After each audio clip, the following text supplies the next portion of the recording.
Hello everyone. Today I discuss the new topic of this chapter, property of bulk matter. आज का हमारा topic रहेगा chapter number 6, दृढ़ पदार्थों के गुण से जुड़ा हुआ टॉपिक है हमारे पास, Hooke's law and also modulus of elasticity and types of modulus of elasticity. आज का हमारा टॉपिक रहेगा short question as well as long question दोनों के लिए। हुक का नियम क्या होता है इसके बारे में डिस्कस करेंगे, इसका मैथमेटिकल एक्सप्रेशन, इसका गणितीय जो रूप है उसके बारे में बताएंगे। इसके साथ साथ मॉडुलस ऑफ इलास्टिसिटी, प्रत्यास्थता गुणांक क्या होता है और types of the modulus of elasticity, प्रत्यास्थता गुणांक के प्रकार। क्लियर है? तो ये कंप्लीट आर्टिकल जो हमारा रहेगा हुक्स लॉ, इसका मैथमेटिकल डेरिवेशन और इसके टाइप्स में हम बात करेंगे मॉडुलस ऑफ इलास्टिसिटी। तो ये दोनों हमारे जो टॉपिक हैं ये डिपेंड करेंगे हमारे लास्ट 2 सेशन के टॉपिक्स पे। हमने लास्ट 2 सेशन में डिस्कस किया था stress, meaning of the stress, formula और टाइप ऑफ द स्ट्रेस, प्रतिबल का मीनिंग, उसका फॉर्मूला और प्रतिबल के प्रकार। और उसके साथ साथ हमने डिस्कस किया था स्ट्रेन की मीनिंग और इसका रिक्वायर्ड एक्सप्रेशन और टाइप ऑफ द स्ट्रेन, है ना। विकृति क्या होती है इसका फॉर्मूला बताया था और विकृति के प्रकार बताए थे। तो ये दोनों टॉपिक स्ट्रेस और स्ट्रेन ये कंप्लीट हमारे यूज होंगे आज के इस नए टॉपिक में। हुक्स लॉ का जो मैथमेटिकल एक्सप्रेशन है वो उसकी हेल्प से हम फाइंड करेंगे और मॉडुलस ऑफ इलास्टिसिटी, प्रत्यास्थता गुणांक को भी हम डिस्कस करेंगे उन दोनों टॉपिक की हेल्प से। क्लियर है ना? तो जिन्होंने वो टॉपिक नहीं करे तो उन टॉपिक को पहले वॉच करके तब अपना ये टॉपिक आप रीड करना। क्लियर है ना? तो आओ शुरू करते हैं। आज का ये टॉपिक रहेगा हमारा शॉर्ट क्वेश्चन और लॉन्ग क्वेश्चन दोनों के लिए, हुक्स लॉ, हुक का नियम। तो हुक्स लॉ के लिए आपको 2 टर्म मैंने आपको बताई हैं, स्ट्रेस और स्ट्रेन। स्ट्रेस और स्ट्रेन के साथ साथ प्रतिबल और विकृति के साथ जो इसमें इंडिविजुअल फंक्शन है हमारे, डिफॉर्मिंग फोर्स, उसको हम बोलते हैं बाह्य बल, है ना, या विरूपक बल। और इसके साथ साथ डिफॉर्म, विरूपक वस्तु, है ना। और ये दोनों कंडीशन कब आती हैं? जब हम किसी भी बॉडी के ऊपर कोई फोर्स अप्लाई कराते हैं। क्लियर है ना? सपोज दैट ये कोई बॉडी है, ये कोई वस्तु है, तो इसके ऊपर मैंने कोई डिफॉर्मिंग फोर्स या कोई एक्सटर्नल फोर्स अप्लाई किया। क्लियर है ना? किसी वस्तु के ऊपर मैंने कोई बाह्य बल लगाया और बाह्य बल लगाने के साथ साथ उस वस्तु का जो रूप है, जो विकृति है, वो कुछ चेंज होगा। मीन्स मैं कहूँगा दिस बॉडी डिफॉर्म, ये बॉडी क्या होगी? डिफॉर्म होगी। तो 2 फंक्शन यहाँ पे बनेंगे, एक आपका डिफॉर्मिंग फोर्स जो अप्लाई करोगे आप, और एक उस बॉडी का डिफॉर्म हो जाना, है ना। तो 2 कंडीशंस का कोरस्पॉन्डिंग रिलेशन है, वो हम आज डिस्कस करेंगे हुक्स लॉ में, राइट। तो इन 1679 रॉबर्ट हुक ने 1679 में एक लॉ इंट्रोड्यूस किया, एक लॉ प्रपोज किया, एक लॉ डिस्कवर किया। तो इन्होंने बताया 1689 में बताया कि Hooke's state that within elastic limit the stress developed is directly proportional to the strain produced in a body। तो हुक्स ने अपना व्यू दिया किसके लिए? स्ट्रेस ऑफ द बॉडी और strain develop in the body. मैंने 2 function आपको बताए हैं, स्ट्रेस प्रतिबल और स्ट्रेन विकृति। इन दोनों के बीच एक रिलेशन बनाएंगे हुक्स, ठीक है। और वो रिलेशन तब बनेगा जब हमारी ये कंडीशन किसी बॉडी के लिए लिमिट ऑफ इलास्टिसिटी को फॉलो करेगी। आपकी जो प्रत्यास्थता की सीमा है उस कंडीशन को फॉलो करने के बाद हुक्स ने 2 फंक्शन में, स्ट्रेस में और स्ट्रेन में एक रिलेशन बनाया और उसके बेस पे उन्होंने अपने लॉ को मैथमेटिकल फॉर्म में कन्वर्ट किया।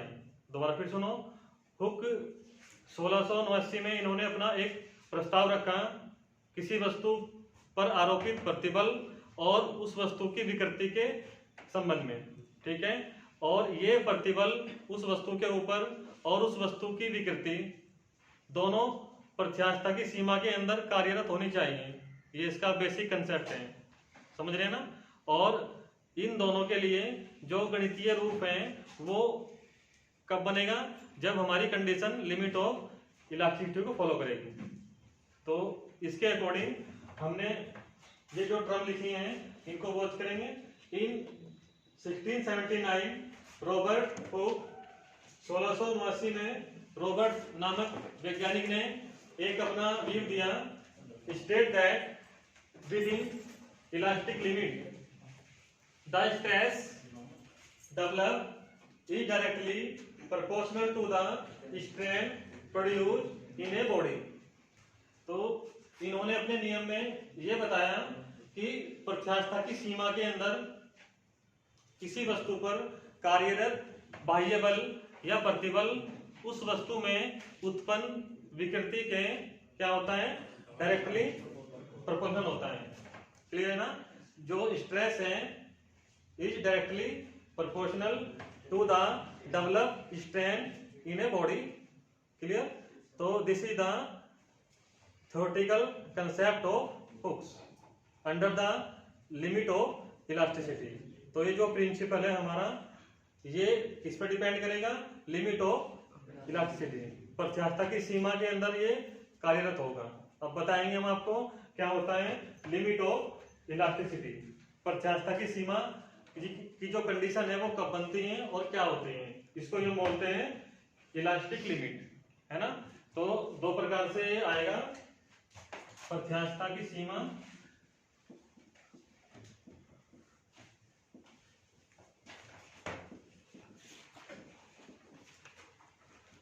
इसके बाद हम इसको बताने के बाद अपना अगला कंसेप्ट लेंगे जो मैथमेटिकल फॉर्म में कन्वर्ट हुआ है, हुक्स लॉ। क्लियर है। तो जैसे मैंने आपको 2-3 कंडीशन बताई हैं लास्ट सेशन में कि जब भी मैं किसी बॉडी के ऊपर डिफॉर्मिंग फोर्स या एक्सटर्नल फोर्स अप्लाई कराता हूं तो वो बॉडी क्या हो जाती है, डिफॉर्म हो जाती है। मींस उसकी कॉन्फ़िगरेशन मींस लेंथ, वॉल्यूम या शेप, है ना, उसमें कुछ चेंज आता है। क्लियर है। जैसे ही वो चेंज आएगा, बॉडी अगर हमारी इलास्टिसिटी की प्रॉपर्टी को फॉलो करती है तो वो दोबारा अपनी उस पोजीशन में आने का प्रयास करेगी। क्लियर है ना। मैंने आपको बताया था कि जब भी हम किसी वस्तु पे बाह्य बल या विरूपक बल लगाते हैं तो वस्तु के आकार में कुछ परिवर्तन आ जाता है। क्लियर है ना। लेकिन जब हम उस डिफॉर्मिंग फोर्स को रिमूव करेंगे, उस बाह्य बल को हम हटाएंगे तो बॉडी क्या करेगी, प्रॉपर्टी ऑफ इलास्टिसिटी, प्रत्यास्थता गुण के कारण अपनी पूर्व अवस्था में आने का प्रयास करेगी। मीन जो उसकी ओरिजिनल पोजीशन है ना उसमें आने का प्रयास करेगी। क्लियर है।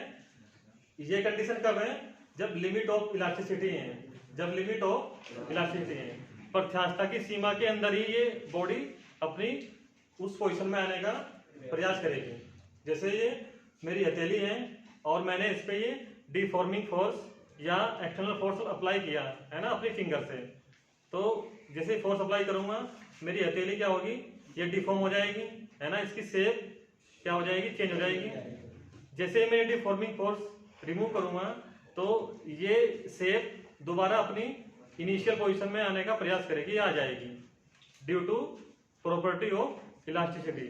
ऐसा क्यों हुआ है, प्रत्यास्थता गुण है इसलिए ऐसा हुआ है। और ये किस में होना है, ये होना है आपके सॉलिड में, किस में होना है, बल्क मैटर में या सॉलिड में होना है। क्लियर है ना। तो प्रॉपर्टी ऑफ इलास्टिसिटी, प्रत्यास्थता का जो गुण होता है वस्तु का, वही रिस्पॉन्सिबल होता है उसको अपनी पूर्वावस्था में लाने के लिए। कब, जब उस वस्तु से हम डिफॉर्मिंग फोर्स को हटा देते हैं, जब हम वस्तु से बाह्य बल लगाने के बाद उसको बल को वहां से हटा देते हैं तो वस्तु अपनी पूर्वावस्था में तभी आएगी अगर वो प्रत्यास्थता की सीमा के अंदर कार्यरत है, या प्रत्यास्थता गुण के कारण वो दोबारा अपनी अवस्था में आ जाएगी। क्लियर है ना? बट अगर मैं इस फोर्स को एक लिमिट से ज्यादा दूं, है ना, तो ये क्या हो जाएगा, मेरी हथेली डैमेज हो जाएगी, है ना, ये इसकी कॉन्फ़िगरेशन डिस्टर्ब हो जाएगी, ये अपनी उस शेप में नहीं आ पाएगा, या तो ये फट जाएगी, है ना, या व्हाटएवर। तो उसी प्रकार अगर हमारे पास कोई बॉडी है ना, बल्क मैटर बॉडी है, तो उस बॉडी पे अगर मैंने डिफॉर्मिंग फोर्स की लिमिट को एक्सेस किया, है ना, बाह्य बल की मात्रा को मैंने बहुत ज्यादा बढ़ा दिया, तो अब वस्तु अपनी पूर्वावस्था में नहीं आ पाएगी। क्लियर है ना? तो अगर कंडीशन हमारी होगी out of limit of elasticity, है ना, वस्तु का जो प्रत्यास्थता गुण है अगर वो बॉडी में विद्यमान है ना, तो उस समय बॉडी क्या हो जाएगी, अपनी इनिशियल पोजीशन में आ जाएगी। अगर वो क्या है, प्रॉपर्टी ऑफ इलास्टिसिटी नहीं है, तो वो नहीं आ पाएगी। समझ रहे हैं ना? तो हमारा जो टॉपिक है वो यही है, लिमिट ऑफ इलास्टिसिटी।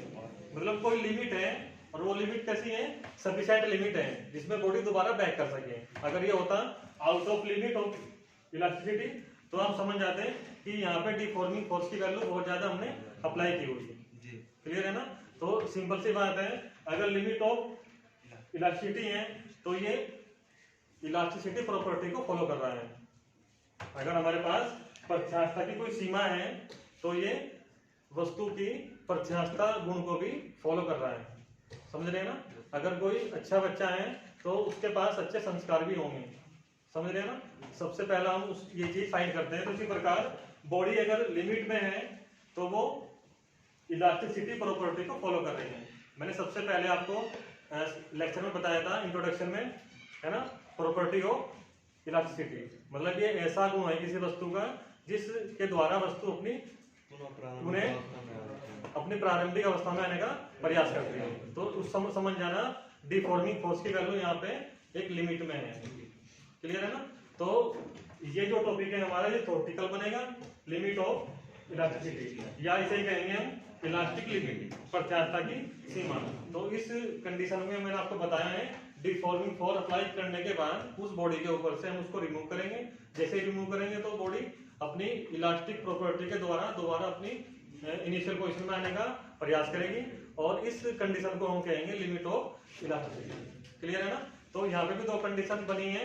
एक कंडीशन मैंने डिफॉर्मिंग फोर्स अप्लाई किया, मींस ये स्ट्रेस, ठीक है, और एक वस्तु डिफॉर्म होगी, वो कौन है, स्ट्रेन। तो दो फंक्शन बने, प्रतिबल और विकृति, under the limit of elasticity, है ना। तो हुक्स ने ये सिर्फ दो कंडीशन दी, स्ट्रेस के लिए, स्ट्रेन के लिए, ऑफ द बॉडी या इन ए बॉडी। किसी वस्तु में प्रतिबल और विकृति के बीच एक संबंध बताया हुक्स ने, किसके बेस पे, प्रत्यास्थता की सीमा के अंदर, ठीक है।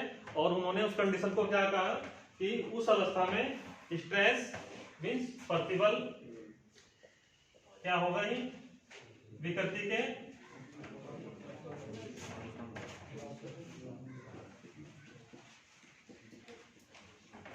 प्रतिबल विकृति क्या होगा, डायरेक्टली प्रोपोर्शनल होगा। क्लियर है ना?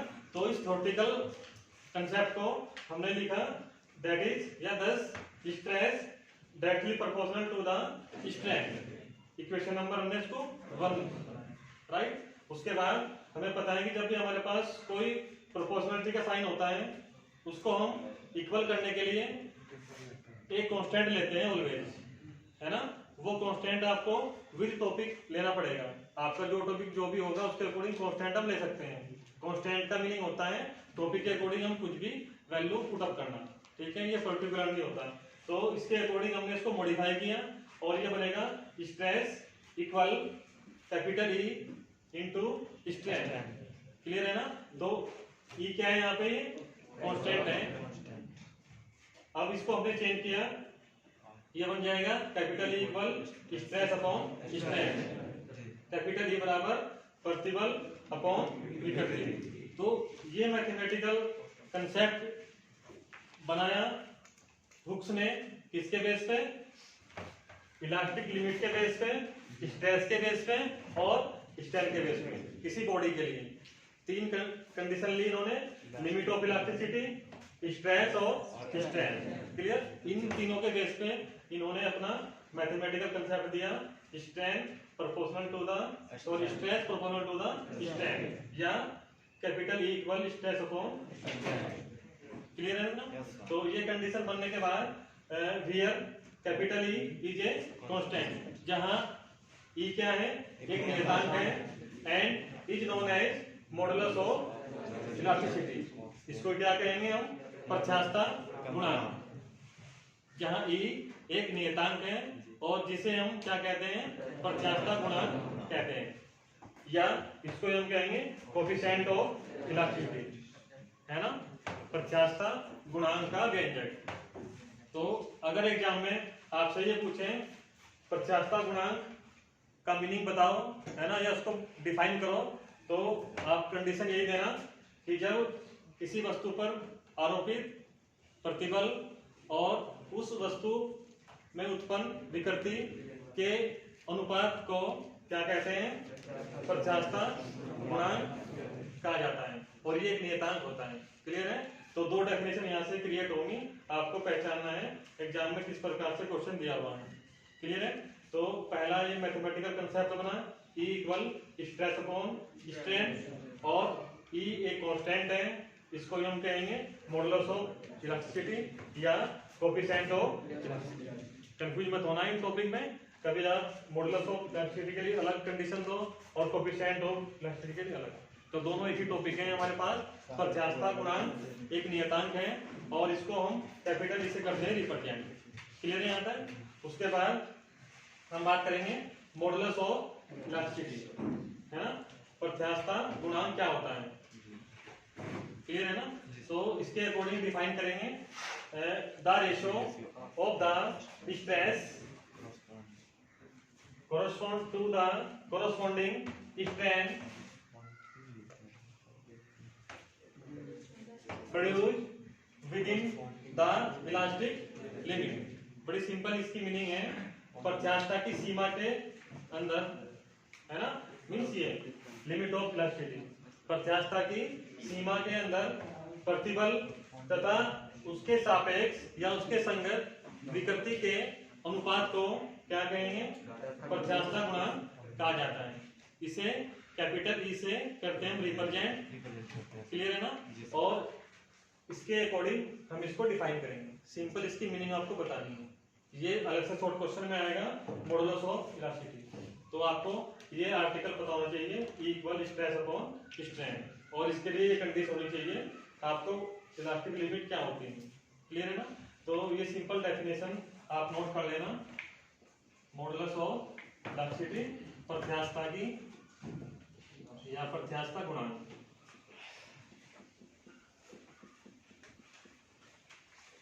यहाँ तक क्लियर है ना।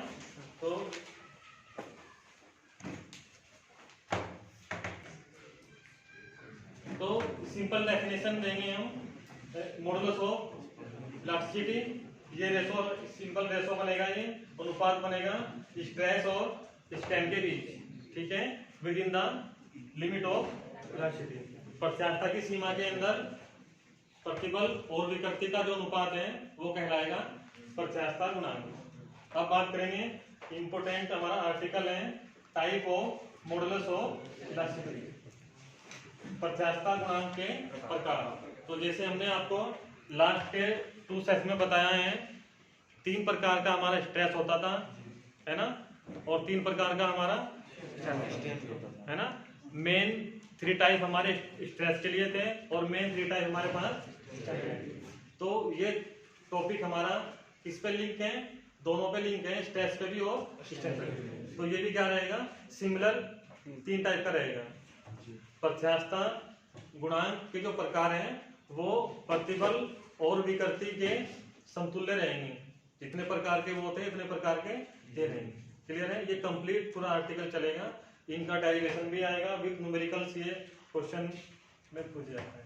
इनके जो आर्टिकल बनेंगे उनसे न्यूमेरिकल भी पुटअप होते हैं। तो ये 3 प्रकार हमने यहाँ पे नोट किए हैं, नंबर 1 है यंग मॉडुलस ऑफ इलास्टिसिटी, है ना, इसको बोलते हैं हम यंग प्रत्यास्थता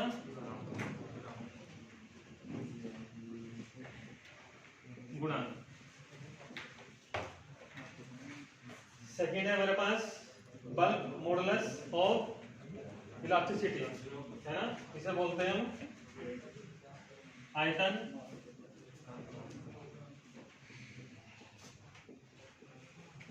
प्रत्यास्थता गुणांक। थर्ड और लास्ट है मॉडुलस ऑफ रिजिडिटी, या इसको बोलते हैं हम शेयरिंग मॉडुलस ऑफ इलास्टिसिटी, है ना, इसको हम कहेंगे दृढ़ता गुणांक। दृढ़ता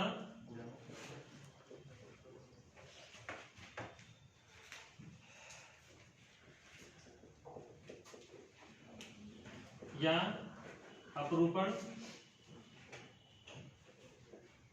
प्रत्यास्थता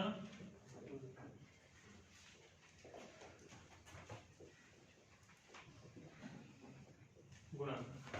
तो ये 3 टाइप चलेंगे हमारे, इनका डेरिवेशन भी चलेगा, और ये तीनों जो हमारे पास टाइप है ये डिपेंड करेंगे हमारे स्ट्रेस के टाइप को और स्ट्रेन के टाइप को। हमने आपको 3 टाइप बताए थे स्ट्रेस के, कौन कौन से हैं?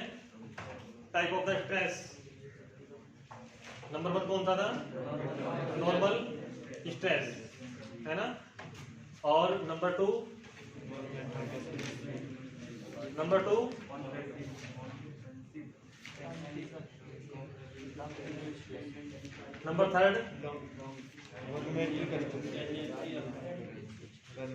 Type of the strain, type of the strain,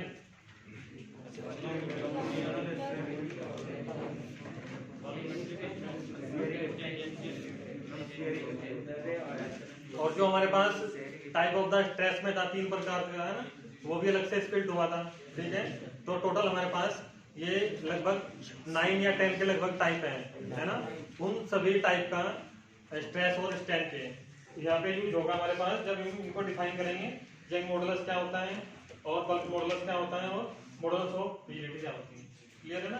तो 3 प्रकार ये हमें कंप्लीट करने हैं, Young modulus of elasticity, Young प्रत्यास्थता गुणांक, और बल्क मॉडुलस ऑफ इलास्टिसिटी, आयतन प्रत्यास्थता गुणांक, और मॉडुलस ऑफ रिजिडिटी, और शेयरिंग मॉडुलस ऑफ इलास्टिसिटी। इनमें ध्यान आपको एक चीज रखनी है, जैसे हमारे पास यंग मॉडुलस आएगा या बल्क मॉडुलस आएगा या मॉडुलस ऑफ रिजिडिटी आएगा, जो भी इनके पास कॉमन वर्ड है उसके अकॉर्डिंग आपको उनको डिफाइन करना है, ठीक है।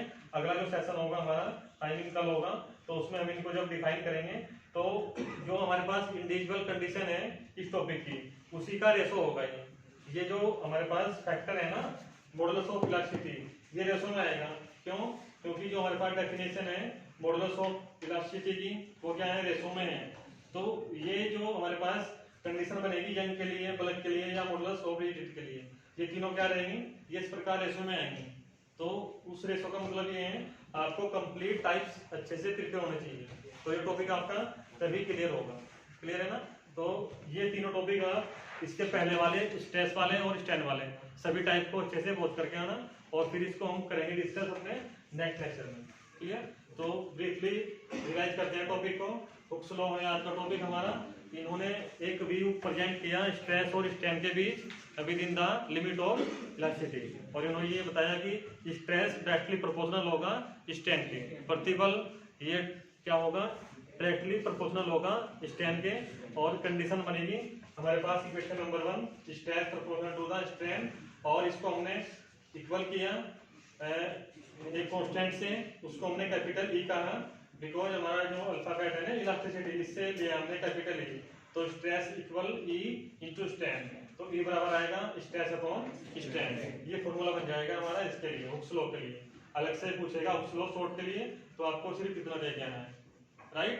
अगर बात करेंगे इसके यूनिट की, है ना, यूनिट ऑफ द क्या है ई एक कांस्टेंट है, इसको हमने क्या कहा, मॉडुलस ऑफ